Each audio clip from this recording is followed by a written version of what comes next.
ফরিদপুরে দুজন মুসলিম নির্মাণ শ্রমিককে যে নির্মমভাবে মেরে ফেলা হলো এ বিষয়ে আপনি কি বলবেন?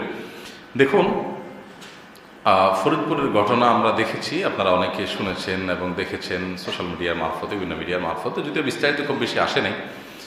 আমি যতটুকু জানার চেষ্টা করেছি, যদিও মিডিয়াগুলো বিস্তারিত অনেক বেশি লিখেছে, প্রকাশ করেছে তা নয়, গতকালকে বিভিন্ন আলেম ওলামারা সেখানে গিয়েছেন, এর আগেও গিয়েছেন। আমি ব্যক্তিগতভাবে ওখানে স্পট পরিদর্শন করেছেন, মূল ঘটনা দেখেছেন, এরকম ব্যক্তিদের সাথে ফোনে কথা বলেছি, জানার চেষ্টা করেছি বিষয়টা আসলে কি ঘটেছে। আপনারা অনেকে ইতিমধ্যে জেনেছেন।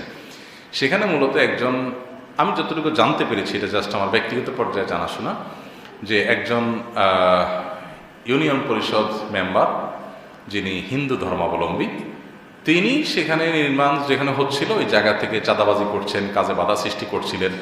তো এটা নিয়ে একটা টানাপোড়েন ছিল। ও বিশাল আকাশের